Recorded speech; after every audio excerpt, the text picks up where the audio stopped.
Back to the Toffee Blues, your source for all things Everton. I am Connor Williams, back with another one of our end of season player reviews, and it is none other than Vitalii Mykolenko. Yeah, this fella is very, very interesting. Got a lot of time for Vitalii Mykolenko. Brought him in January. He was meant to be Luca Dean's replacement. I think we were easing him in. Obviously, John Joe Kenny did a lot of roles there. We eased him in, and since then, I'm safe to say I've been quite impressed with him. He's played 16 games for us, got 1 assist. I have got his stats here for the season, and we'll go into them a little bit further up. And then I'll tell you my overall view of him. What I like to do for these is I like to give you the stats for the ones who like stats.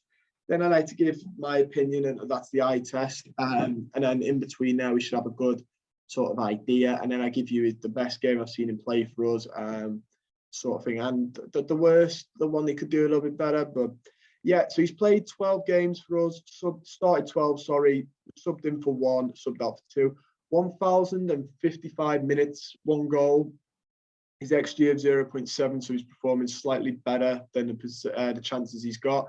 If you remember his goal, it was a beautiful left foot volley from a corner. So I'm not surprised, because that's a cracking goal, and the XG would have been quite small for that. Wonderful goal. It was a left-footed shot outside of the box. Beautiful.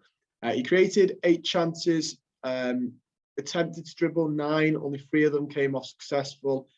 Tried 25 tackles, 15 of them were good. 27 clearances, 16 interceptions. We'll go a little bit more in depth to his stats in a minute. You know, stuff like pressures and stuff like that. Yeah, but this lad, fair play to him. He's impressed me. It was always going to be tough to come in and not replace Luca Dean, but yeah, replace Luca Dean because of how attacking he is. And I'm not saying he's completely done it, but he's won me over, and he's won a lot of people over. I remember talking to the lads from Zoya in London when we signed him, doing the sort of player scouting, and they were saying, because they'd watched him when he was playing for Dynamo, they were impressed with him, and they said we had a player. Obviously, the Ukrainian league and our league are slightly different in difficulty. You know, I don't mean to be horrible or rude, but the Ukrainian league is not the same as the Premier League in terms of one is much more difficult. But they said he's a good player. He's a solid player. He's played in Europe, obviously, with Dynamo, and he's played in Europe with the Ukraine, and he performs well there against a better standard of players. So it was interesting. I've got some stats here, and then, like I said, I'll finish off my point on the eye test.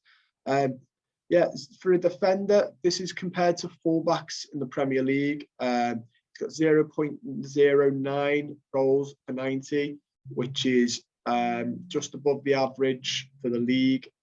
Got no yellow cards, no red cards, which is really impressive. Really, really good that is to see. I won't go through his shots on target and his XG and that, because he's only scored 1 goal and he's not really that type of player.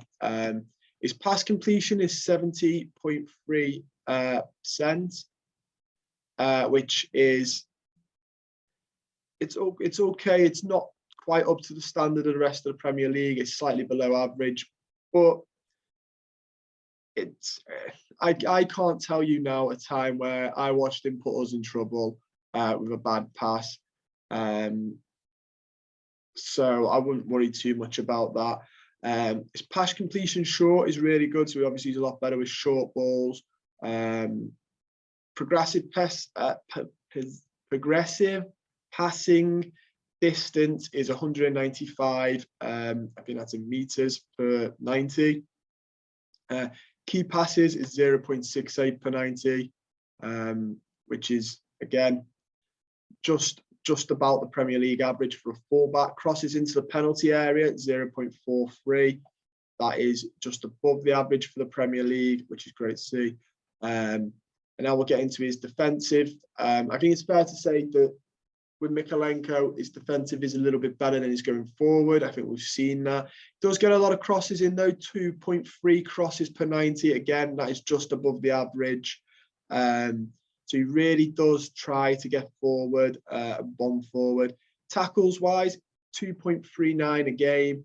He wins just over half of them. Dribblers tackled 1.2 a game. Again, about the league average. Blocks 2.9, way higher than the Premier League average. I think he might even be top there. Passes blocked, he's top there for fullbacks with 2.73. Pressures, he's not as high up, but to be fair, I don't want, I think that's sensible. You don't want a fullback running out every 2 minutes. I'm going to use this, and I'm just going to assume we're all watching this are Everton fans, and if you're a Liverpool fan, you're going to get triggered.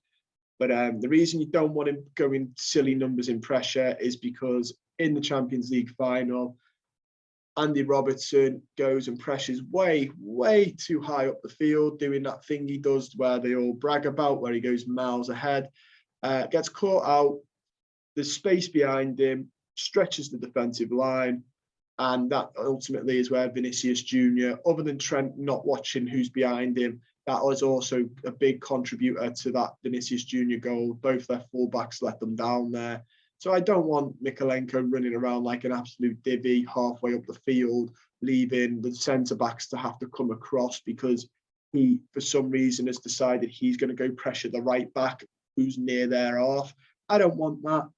You know, I want my defensive line to be relatively organised. I don't want them going off on a jolly whenever they feel like it. But yeah, again, back to Mykolenko. The thing for me is he improved.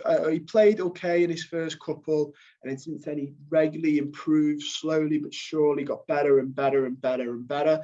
He wasn't going from, you know, oh, he's just started to, wow, what a player.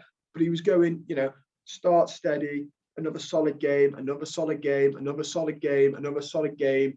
And that's what you want to see from players, is consistency of improvement, game on game. His worst game is a bit tough because, like I said, there were bits where he didn't get a lot of time. I think it's probably the West Ham game for me. He played the full 90 in that as well, so it's okay for me to use that. And like I said, this isn't just him individually. The whole team were a bit poor in this 2-1 defeat to West Ham. Yeah, he just only won half his tackles. I think he just struggled a bit. He did win more than half of his ground duels, though. But I think he just struggled. That was one of the first games we saw from him. Best game, the United game by far. That game against United really impressed me. Absolutely solid player. Played the 490, 62% pass accuracy, which is brilliant to see. Successful dribbles, 100%. Got half of his crosses on top. 2/3 of his tackles were won. 4 clearances, 2 interceptions, 6 recoveries, 5 out of 5, 100% ground duels won. It was absolutely unreal. So tough to get it past. I mean, you think United have Wan-Bissaka, okay, isn't a very bombing forward right back. So he wasn't going to take him on an awful lot. They did have Jadon Sancho, who went for big money, did well in the Bundesliga, signed for United for big money. And Mykolenko kept him, you know, managed him quite well. I'm not going to say kept him quiet, but he managed him quite well, which is great to see as well. So for me, Mykolenko, I've had to round it up in a little bit. I'd say solid player, performs really well, continuously was improving. And you have to remember, guys, he has come from the Ukraine, and with the Russian invasion at the minute, his mind must be, you know, on so many other things. He must have so many other worries right now in the world, and he's come in with all that worry in a tough league, in a country that he, you know, doesn't really know. The lads, when we spoke, when we signed him, said his English is limited. He's had to learn a new language as well, gel with a new team, while all that's going on in his home country. And he's pulled out the performances. I think he's a very great professional, first and foremost. I think he's such a professional player. And I think he's a player that I'm confident will improve year on, hopefully game on game like he is now. Yeah, I have all the faith in the world that he'll do very well. For this season, I'm going to give him a 7. I'm going to give him a 7 out of 10. 6.5 I was going to go with, but I'm going to give him a 7. Don't forget to like the video, subscribe to the channel, and comment down below your thoughts on Mykolenko, sum up his season, and give me a score out of 10